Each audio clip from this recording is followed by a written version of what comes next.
Spidey's back. Yeah, I decided to come back and do a movie review. It's actually a pretty sleazy movie from 1962. It's called The Brain That Wouldn't Die. It's kind of like a medical horror movie. Oh, like a black and white, about 83 minutes long. It's just really weird, man. You actually got it playing in my DVD player, the opening credits and stuff like that. I'll flip the webcam around in a few minutes and show you some classic clips from the movie. I'll turn the volume down for a few minutes so I kind of explain this basic idea behind the movie. So basically, Jason Evers and his father are like a father and son medical team, you know, brain surgeons, transplants, stuff like that. And what's happening is Jason Evers is really cocky. He's developed a new serum that he can bring people back to life, and, you know, dead people who recently been deceased and stuff like that, and body parts back to life. It's kind of like a cross between Frankenstein and the Reanimator movie, something like that. Except this came out in 1962. Anyway, Jason Evers is just an arrogant little motherfucker, man. And he thinks he's God or something, you know, because he's ahead of the medical industry with his different techniques and stuff like that, right? Let's kind of show you a clip. I'm not going to show you the opening clip because this. Well, actually, maybe it will. It's kind of bright looking, but don't worry about that. I'll get the volume up for you. This is Jason Evers and his father working on a recently deceased body. The operating room is no place to experiment. That's his father, by the way. Can't do no harm. I'm God. Corpse is yours. The corpse is yours. Don't touch it. All right.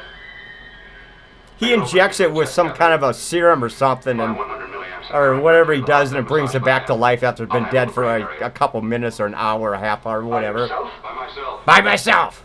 I am God. Anyway, I always flip the webcam back. I'll kind of give you a little basic idea what the story's about, like I just said. So basically, his father decides to, you know, he kind of slaps his son, Jason Evers. Don't keep experimenting like this. Not on people, stuff like that. Of course, Jason Evers just doesn't want to listen to his father. You know, he's an arrogant little prick. That's about the size of it, man.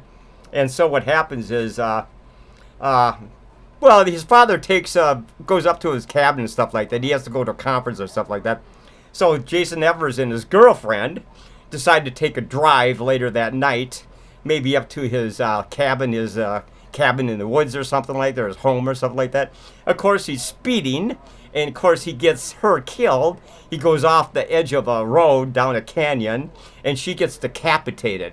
So instead of just letting her die a normal death, what he does is he takes her decapitated head, wraps it up in his jacket, and he runs back to his laboratory and tries to set it up on his table with tubes coming in, and, you know, and all kinds of serums and injecting it with stuff like that. Basically, she comes back to life just from the neck up. It's just completely unethical, man.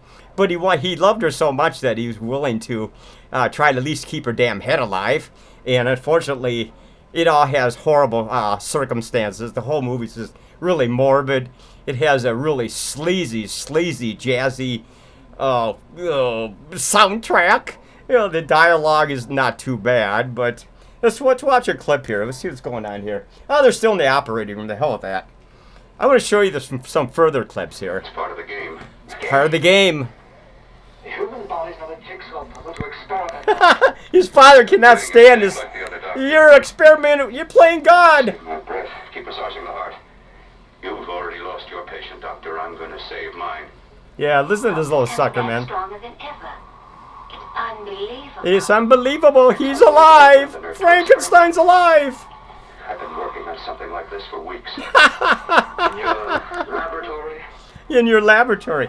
He has a secret laboratory, this punk-ass man, and he's basically just doing weird, unethical experiments up there with his assistant and stuff like that. Sort of like Dr. Frankenstein and, what was that one little guy that always helped him up in his castle, you know, robbing graves and stuff like that. It's actually not a bad movie, but it's kind of like it's kind of really sleazy.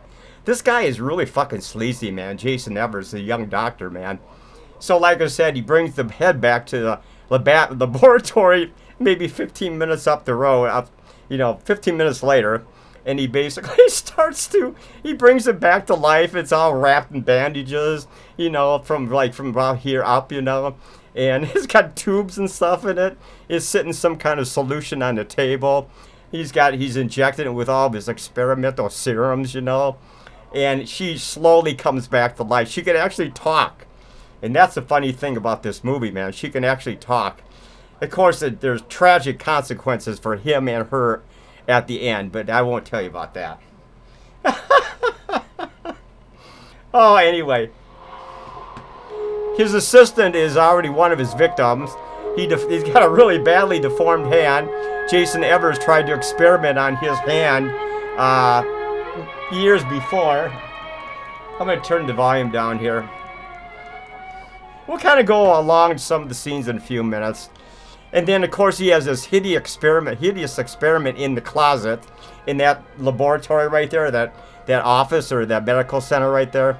It's like something out of the Goonies or something. Remember that creature in the Goonies? Kind of looks like that a little bit, and it's homicidal and it's locked in this closet, because if it gets out, it'll start killing everybody and stuff like that. It's like 6'3", 6'5", or something like that. He's got that locked up in the closet room, so it doesn't escape. That was his first failure. His assistant was his first failure. That's his second failure, and his future wife is his third failure. Oh my God, it's terrible, man. Anyway, the movie is. I kind of watched the whole thing earlier today, and I remember seeing this movie when I was, 10 years old. It's not one of my favorite movies. I probably ain't going to give it a very good review. I mean, not a good rating anyway. I mean, it has a lot of different people in it. I got my crib notes right here. It's got Virginia Lee. It's got, who else? Leslie Daniels, 1962, 83 minutes long. Rex Carlton directed it or produced it. Oh, my God.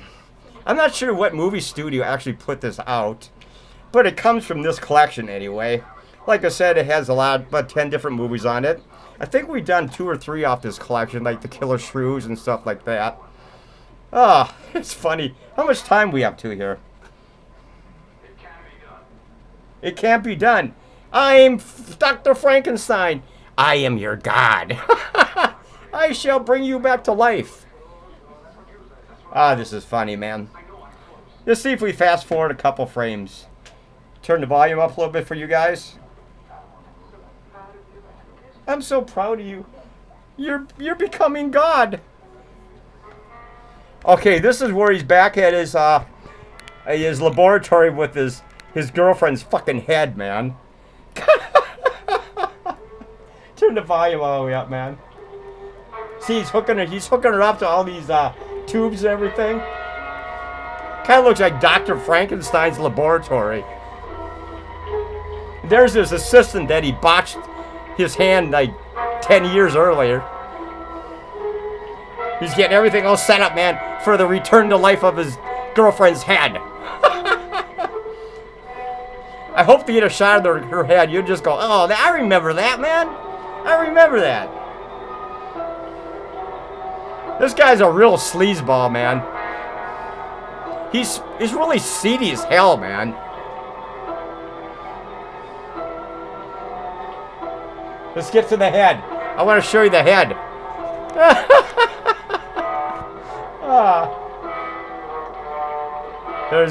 Yeah, he's just. When we get to the head part, I'll show you that. You'll get a good laugh out of that one, man. Anyway, he brings her head back to life, and of course she begins to regain consciousness, and starts to talk, and she can see and everything. And I don't even know how in hell she can talk, but apparently she can, and she's pissed off that he did this to her. And of course, he's going to try to find another body so he can put her head on another woman's body, but he's got to kill another woman in order to put her head on it and then bring her back to life like she used to be before. Of course, it doesn't work out. Oh, my God. Let's see what's going on here. Come on, get to the head. I want to show you. This head's really, it's really creepy, man. Imagine having this head in your goddamn apartment, man. Here it is. Here it is. Look at this.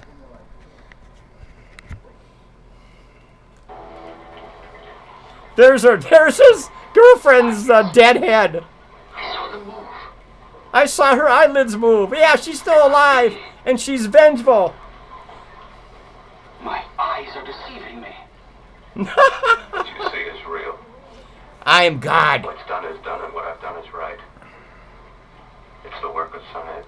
No, you think you're God. That's what the problem is. She just wanted to die. She knew. See? She's trying to talk, man. Let me die. She keeps saying, let me die. You should have let me die. Oh, it's sad. It's really actually pretty damn sad, man. She knew she died in that car crash. I've had success with transport. Oh, enough of those clips, man. She knew she had died in that car crash, but for some reason, he's so obsessed with bringing her back to life with a brand new body.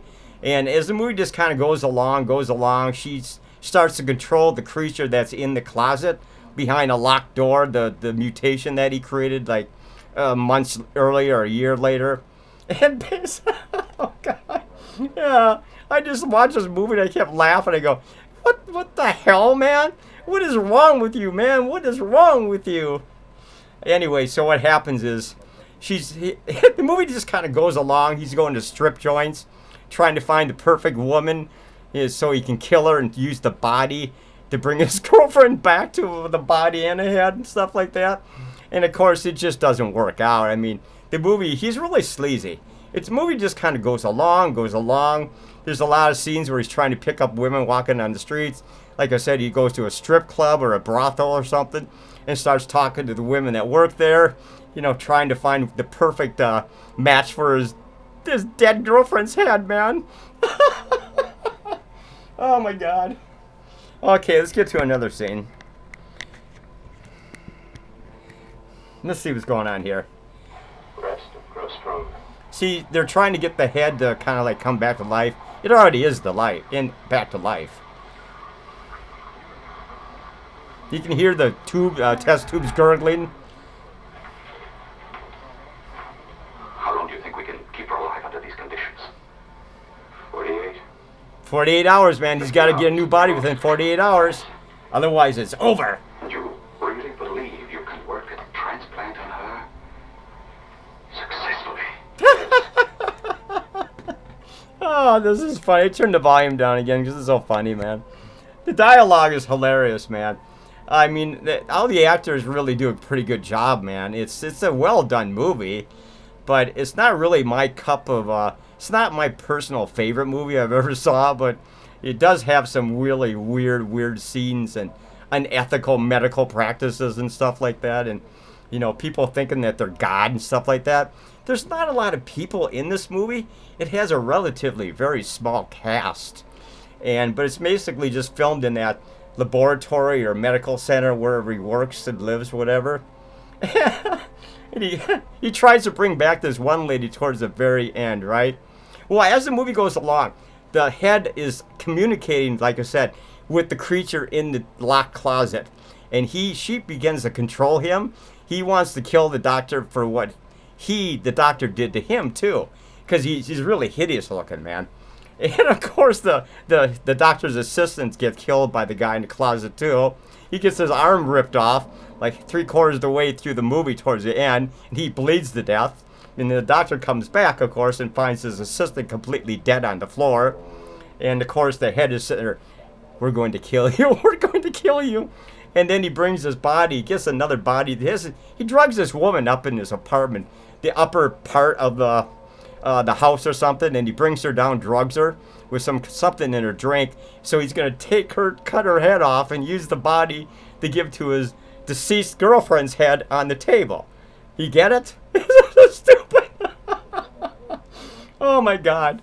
Anyway, it doesn't work out that way. What happens is, of course, the thing in the creature the creature in the closet breaks out and kills him. And of course, the creature actually saves the woman on the table. There's still the living one that actually still has a head. And he runs out the house with her. And that basically ends the movie. The head on the table is burned to death. The whole house is on fire. You know, the assistant... excuse me. The assistant is... The whole house goes up in flames. So it kind of... excuse me. So basically, excuse me, I got a little bit of allergy problem.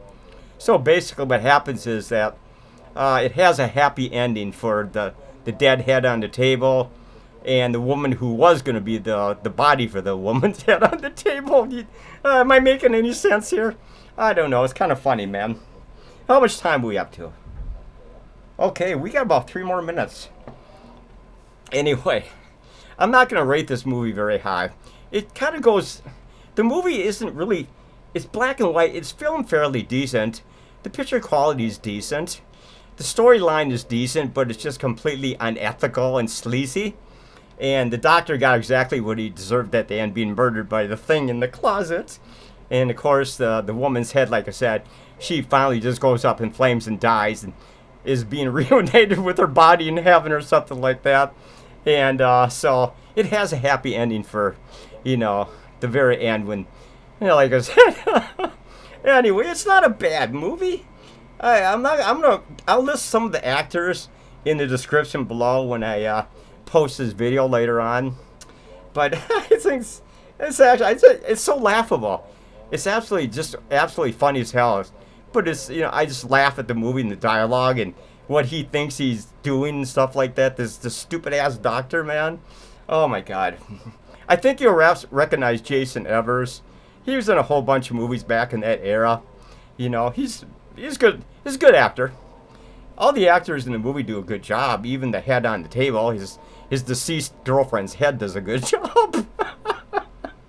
Oh, I'm sure her body's right underneath the table, and she's got her head just propped up through some kind of a, you know, I don't know what it is.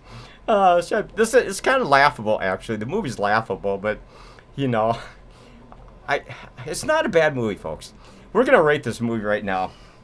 I don't know if we need to see any more goddamn scenes in this movie. Let me just flip it around. Now this is one of the strip joints he's at, trying to find the perfect body for his girlfriend's head.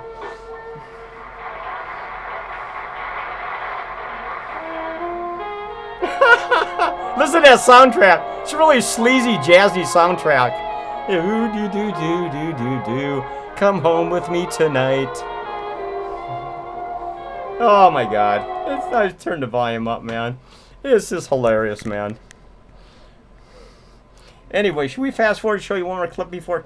I can't really show you too many clips. There's really not many clips to show here. The movie goes by really quick. Sleazy and quick. Alright, we're up to another scene. Oh, let's see it going here. It's you. Something wrong. Something beyond control in that room. Yeah, it's your mutant in the closet. She's alive, and I'll keep her alive until I find her a body. I can't talk anymore. I'm tired. I'm going to bed, man. You didn't find her a body. Well, I've got to be careful. I can't afford to be identified as the last person seen with a girl before she disappears. You think you get one? Oh, this guy's got, like I said, he's a sleazeball beyond belief, man. He should have been shot at the very beginning.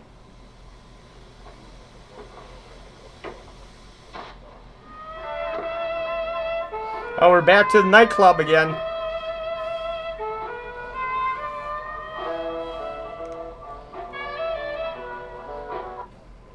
Oh, what scene are we up to here? I don't know. See, the thing is trying to break out of the closet. There's the head again. She's controlling the mind of the creature in the closet. Again, break out. Kill them all. Ah, that's enough of the movie. You've seen too many clips. You get your general idea. But she has a happy ending. Like I said, she dies at the end of the head, along with the mad doctor's assistant, and the whole house burns down to the ground, right?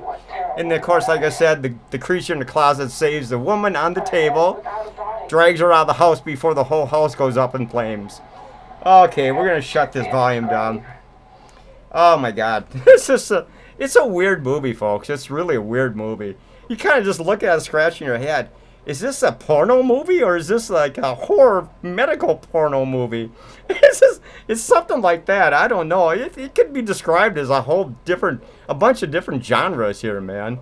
Oh my God. Anyway, we're gonna rate this movie right now. We're gonna give this movie, I think the best I can do in this movie is maybe a 7, 6.5. Let's do a 7. 7 spiderwebs for the brain that wouldn't die. That's the best I can do on this movie. It's, you know, if you like sleazy medical horror movies, this is your cup of tea, man. Me, I don't think I like looking at the head on the table, though. She's just so vengeful, you know. She just wants to kill her boyfriend who did this shit to her, man. So anyway, 7 spiderwebs for the brain that wouldn't die. I'm not sure when I'm coming back next, but I felt like I had to review this movie because it was just hilarious, man. It's actually more funny than it is serious, because you kind of just look at this doctor and his assistant and go, what the hell are you goddamn thinking, man? What the hell's wrong with your brain, boy? You need a double lobotomy, boy. Okay, 7 spider webs for the brain that wouldn't die, like I said 5 times before. I'm not sure when I'm coming back, but yeah, it depends. Well, until next time, I had a good time with this review. It was fun to review a movie that absolutely sucks, but it's still entertaining to some degree, right? Okay, we're going to call this over, so let's call this over, man. There is a final shot of that movie, and let's, well, actually, the compilation that's on. Here we go. Does that look pretty good? Okay, see you next time, man. Ah, the brain that wouldn't die.